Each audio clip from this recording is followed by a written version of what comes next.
మరిన్ని అప్డేట్ చూద్దాం. హైదరాబాద్ లోని జీహెచ్ఎంసీ పరిధిలో భారీ కుంభకోణం బయటపడింది. బతికున్న వారికి డెత్ సర్టిఫికేట్లు మంజూరు చేసినట్లు తెలుస్తోంది. తప్పుడు బర్త్ డెత్ సర్టిఫికేట్లు జారీ చేసినట్లు పలు ఆరోపణలు వ్యక్తమవుతున్నాయి. ఫలక్నుమా మలక్పేట్ సర్కిల్లో అక్రమంగా ఫేక్ సర్టిఫికేట్లు జారీ చేసినట్లు అధికారులు గుర్తించారు. లేని హాస్పిటల్ పేరు క్రియేట్ చేసి అఫీషియల్ వెబ్సైట్ లో వివరాలు నమోదు చేసినట్లు గుర్తించారు. భవానీనగర్ కు చెందిన ఆశా బేగం అనే మహిళ చనిపోయినట్లు డెత్ సర్టిఫికేట్ మంజూరు చేశారు. గ్రేటర్ పరిధిలో మొత్తం 65 ఫేక్ సర్టిఫికేట్లు జారీ చేసినట్లు తెలుస్తోంది. ఈ వ్యవహారంలో జీహెచ్ఎంసీ సిబ్బంది కీలకంగా వ్యవహరించినట్లు సమాచారం. సంబంధిత అధికారులపై చర్యలు తీసుకున్నందుకు కమిషనర్ సిద్ధమైనట్లు తెలుస్తోంది.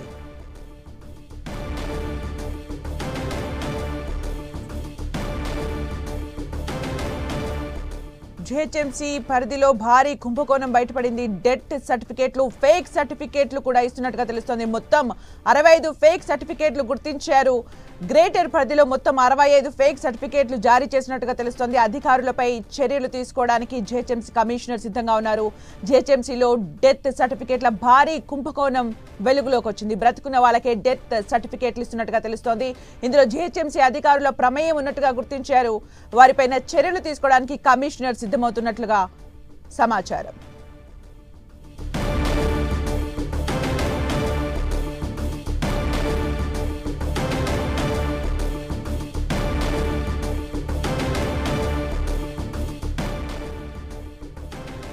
ఫలక్నుమా మలక్పేట్ సర్కిల్లో అక్రమంగా డెత్ సర్టిఫికేట్లు జారీ చేస్తున్నారు. లేని హాస్పిటల్స్ పేరుతో డెత్ సర్టిఫికేట్లు జారీ చేస్తున్నారు. ఆన్లైన్ లో నమోదు చేస్తున్నారు. జీహెచ్ఎంసీ పరిధిలో కొంతమంది అధికారుల ప్రమేయం ఉన్నట్టుగా తెలుస్తోంది. మరిన్ని అప్డేట్స్ మా ప్రతినిధి రాముడు అందిస్తారు. రాముడు. సుమిత్ర, జీహెచ్ఎంసీ పరిధిలో ఇది ఒక ప్రహసనంగా మారిందా అంటే అవుననే అనాలి.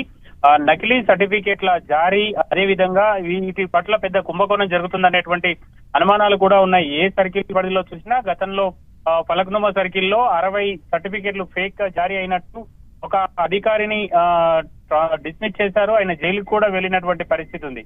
అయినా అక్కడ మరొకసారి 3 దానికి సంబంధించినటువంటి బర్త్ సర్టిఫికేట్లను జారీ చేశారు. వాళ్ళు ఇంటి దగ్గర పుట్టినట్లుగా సర్టిఫికేట్లు ఇచ్చారు. కానీ వాళ్ళు ఈ ప్రాంతంలో పుట్టలేదు అనేటువంటి అంశాలను తర్వాత అధికారులు గుర్తించడం జరిగింది. మలక్పేట్ లో కూడా ఒక బాబుకు పుట్టినట్టుగా, అంటే ఒక బేబీకి పుట్టినట్టుగా ఇక్కడ ఒక సర్టిఫికేట్ జారీ చేశారు. ఈ విధంగా ఫలక్నుమా మలక్పేట్ పరిధిలో దాదాపు 4 సర్టిఫికేట్లను ఇంటి దగ్గర పుట్టినట్టు ఫేక్ సర్టిఫికేట్లను జారీ చేయడం జరిగింది. వీటికి వేలాది రూపాయలు తీసుకున్నారనేటువంటి ఆరోపణలు ఉన్నాయి. క్షేత్రస్థాయిలో పర్యటించినటువంటి కొంతమంది అధికారులు వాళ్ళ దగ్గర డబ్బులు తీసుకొని ఈ విధంగా పై అధికారులతో సంతకాలు పెట్టించి ఆ సర్టిఫికేట్ జారీ చేశారనేటువంటి ఆరోపణలు ఉన్నాయి. ఇక కార్వాన్ సర్కిల్ పరిధిలో కూడా ఇదే విధమైనటువంటి పద్ధతిలో అక్కడ హాస్పిటల్ లేకపోయినా ఆ హాస్పిటల్ పాస్వర్డ్ లాగిన్ ఉపయోగించి దాదాపు 65 బర్త్ సర్టిఫికేట్లు, 8 డెత్ సర్టిఫికేట్లు జారీ చేసినట్లుగా అధికారులు గుర్తించారు. వాటిపైన కూడా చర్యలు తీసుకోనున్నారు. ప్రధానంగా ఇక్కడ ఒక మహిళకు సంబంధించి ఆమె చనిపోయినట్లుగా సర్టిఫికెట్ జారీ అయింది. తన ఆస్తి వేరే వాళ్ళ పేరు మీద మారిపోయినటువంటి సందర్భంలో ఈ విషయం వెలుగులోకి వస్తే పోలీసులకు ఫిర్యాదు చేస్తే ఈ అంశం అంతా కూడా బయటకు వచ్చింది. దాదాపు ఇందులో 73 సర్టిఫికేట్ల భాగవతం బయటికి రావడం జరిగింది. ఈ విధంగా అయితే ప్రతి సందర్భంలోనూ జీహెచ్ఎంసీ పరిధిలో బర్త్ అండ్ డెత్ సర్టిఫికేట్ల కుంభకోణాలు మాటిమాటికి బయటకు వస్తున్నటువంటి పరిస్థితి ఉంది.